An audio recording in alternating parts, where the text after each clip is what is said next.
Équipe du soir, bonsoir. Je suis tombé sur les 8 derniers résultats du Classico. J'en ai tiré quelques conclusions et je me suis dit que ça pouvait être intéressant de les partager ensemble. Je ne sais pas si vous l'avez remarqué, mais il y a un truc qui me saute aux yeux, tout de suite, d'emblée. Une symétrie super intéressante. Le Real Madrid enchaîne 4 victoires d'affilée et le FC Barcelone en enchaîne 4 également. Chacune des deux équipes inclut une victoire à l'extérieur. Le Real Madrid se déplace au Camp Nou et gagne 4-0. Le FC Barcelone se déplace au Santiago Bernabéu et gagne 4-0. Mais ça s'arrête pas là. Chacune de ces équipes gagne avec un avantage de 3 buts. On a le 5-2 et puis on a le 4-1, en plus des 2 fois 4-0. On a une autre similitude, 3-2 pour le Real, 3-2 pour le Barça, à chaque fois le même score. Et une dernière pour la route, chacune inclut une victoire avec un seul but d'avantage. Je pense que vous avez compris pourquoi j'ai fait cette vidéo. En fait, on se rend compte d'une chose, le Real Madrid a remporté 4 victoires d'affilée, sans jamais trop en faire, en restant modeste, en restant humble. Par contre, la racaille catalane, elle, ça ne lui a pas suffi. Les supporters n'ont pas fait preuve de modestie. Vous ne pouvez pas dire le contraire. Il y a un manque de modestie, il y a de l'arrogance. On entend crier, brailler, comme si le Classico venait de commencer il y a 4 matchs. Mais c'est pas ça la réalité. La réalité n'est pas là. Et il faut bien la nuancer. Donc, ce qui se passe, c'est que, certes, le Barça a très très bien joué. Le Barça a été imprenable la saison dernière. Mais il y a un bémol dans tout ça. C'est que le Real, dans ce prime-là, il remporte une Ligue des Champions. Le Barça, lui, s'arrête en demi-finale. Le 28 octobre, le Classico est de retour. Et j'ai hâte de voir ces deux équipes s'affronter. Supporters madrilènes, supporters barcelonais, j'espère que je vous ai hypé. J'espère que je vous ai mis un petit peu d'excitation, un petit peu de piment dans cette Liga qui vient de commencer. Parce qu'au mois d'octobre, on va pouvoir enfin régler nos comptes. J'ai l'impression, j'ai le sentiment cette année que le Classico est réellement de retour. L'équipe, Cristiano Ronaldo et Lionel Messi. L'heure de la fin a bientôt sonné. La retraite est bientôt arrivée. L'un a 38 ans, l'autre en a 40. Mais on s'est tellement régalé. On a tellement bien mangé. Toutes ces années, il y a eu une rivalité énorme. En Liga, de 2009 à 2018, ils se sont partagés 9 ballons d'or. En Argentine, au Portugal, ce sont des icônes, des joueurs d'exception. Ils nous ont fait aimer le football. On a vécu des moments de fou. On s'est déchiré entre amis, entre familles. On était pro Cristiano, pro Messi. Mais à la fin du chemin, ils nous ont tellement fait du bien. Ils se sont respectés ces deux-là. Comme jamais. On n'a jamais vu une rivalité aussi exacerbée. Les deux là, regardez la classe, Cristiano qui laisse passer Lionel Messi. C'était beau. Et Lionel Messi a toujours respecté Cristiano. Et l'inverse est également applicable. C'était magnifique. Je ne sais pas si on se rend compte de ce que on a eu le droit de vivre. Et je ne sais pas si on vivra une autre rivalité comme ça dans le football, mais également dans le sport. Cristiano Ronaldo, Lionel Messi. À la fin, on peut juste se serrer la main.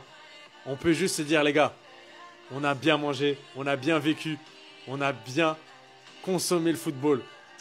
J'ai même plus les mots, les gars. Dites-moi ce que vous en pensez de cette rivalité en commentaire. Dites-moi qui a été votre joueur préféré.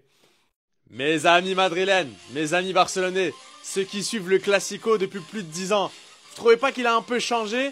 C'est devenu un peu trop mielleux, un peu trop doux, un peu trop gentil? À l'époque, c'était pas comme ça. Un Classico, ça finissait jamais à 11 contre 11. C'était la guerre. On avait toujours des cartons rouges. Il y avait toujours des bagarres.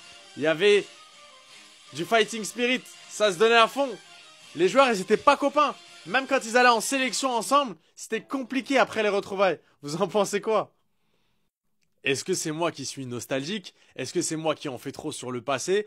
Ou à l'époque de Cristiano Ronaldo, Lionel Messi et même avant leurs prédécesseurs, il y avait un côté dramaturgie, il y avait un côté enjeu.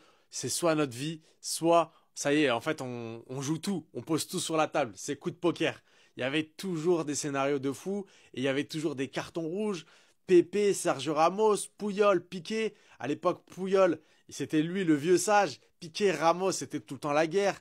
Casillas, Valdés, c'était franchement, des deux côtés, il y avait des antagonistes. Il y avait un peu des méchants. Et moi, ça me manque beaucoup ce côté-là, ce côté storytelling, ce côté scénario fou. On se croyait dans un film. Quand on regardait le Classico, on cherchait des liens streaming, on n'avait pas forcément les chaînes. Non, franchement, c'était la meilleure époque. Dites-moi en commentaire ce que vous en pensez et quel est le souvenir que vous gardez d'un Classico qui vous a trop marqué.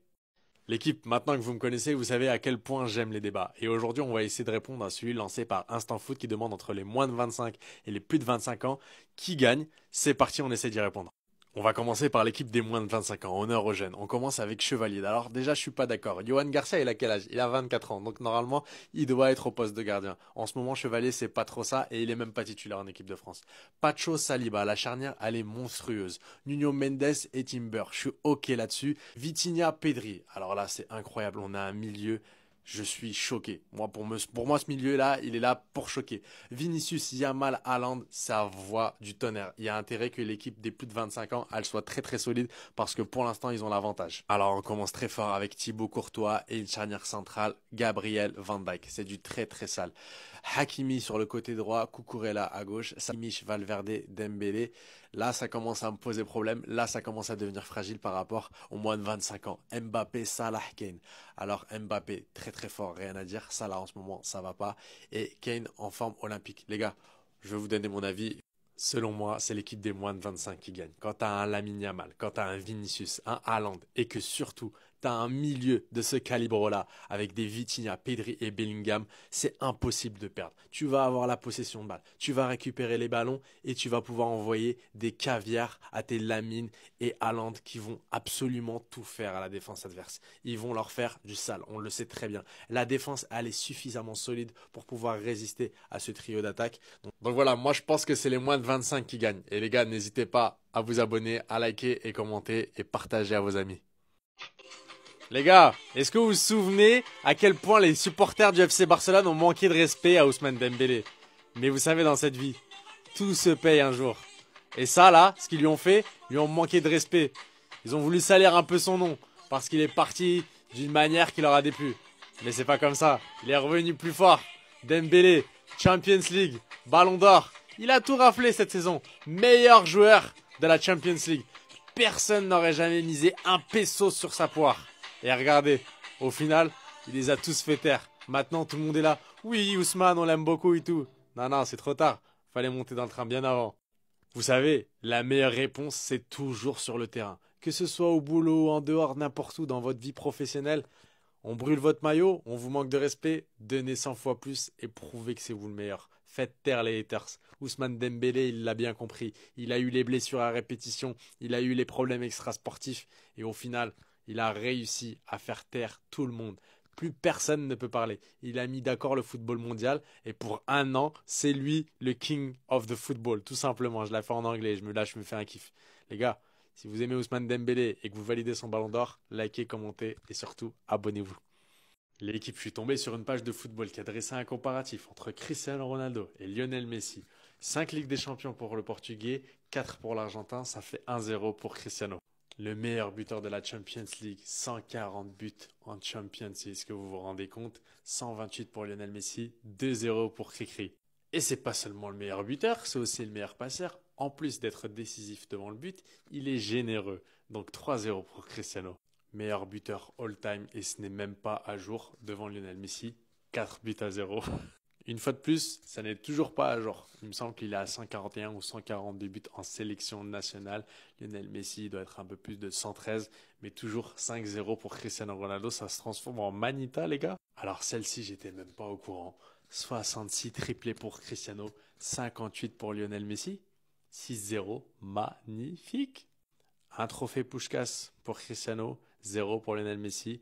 On continue la lancée 7-0 pour le GOAT. Alors ça, c'est les trophées de souliers d'or remportés en dehors du Real Madrid et du FC Barcelone. Donc dans d'autres clubs, Manchester United, la Juve, etc.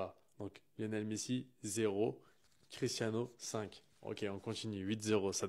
Ça tourne vraiment à la catastrophe là pour l'Argentin. Élu joueur du siècle, une fois Cristiano Ronaldo, j'étais pas au courant. Lionel Messi, 9-0. Bon, c'est méchant ça. Meilleur buteur en dehors du championnat espagnol. 11 fois pour Cristiano Ronaldo. C'est un challenger, les gars. Partout où il va, il est le meilleur. Lionel Messi, 0. Alors qu'il a joué en Ligue 1. Ça, c'est pas un bon bilan. Fake GOAT, Real GOAT. The Ghost, The GOAT. Bonne soirée l'équipe, bonne nuit et vous énervez pas trop dans les commentaires s'il vous plaît. L'équipe, je viens de découvrir ces images de Lamine Yamal qui était fan de Cristiano Ronaldo quand il était petit. Et c'est pas fake, j'ai fait mes recherches, donc venez pas me dire que ça n'existe pas, que ce n'est pas vrai. Lamine, t'étais déjà mon chouchou, mais là, je suis conforté dans ma théorie que tu vas devenir le meilleur joueur du monde dans le futur, si ce n'est déjà le cas. Et c'est pas fini les gars, j'ai trouvé d'autres choses. Là, il vient de marquer un but, et regardez comment il va célébrer. À la Cristiano Ronaldo, l'affluence est là. Si Les gars, tout était sous nos yeux depuis le début. Le calma calma et le estoy aquí. Cristiano Ronaldo a influencé Lamine Yamal. Certes, il a été mis dans un bain par Lionel Messi. Je m'étouffe les gars. Mais Cristiano Ronaldo a influencé le meilleur joueur de cette génération-là. Cette nouvelle géné, c'est lui qui l'a influencé. Franchement, je suis choqué. En fait, Cristiano Ronaldo Junior et Lamine Yamal, ils ont 2 ans d'écart. Donc là, c'est la famille. C'est son grand frère, en fait. C'est la même chose. Ils sont là, ils tapent des city ensemble. C'est tout simplement un des nôtres, les gars. N'hésitez pas à vous abonner, à liker, à commenter, à partager et à mettre tous les pros Barça dans les commentaires.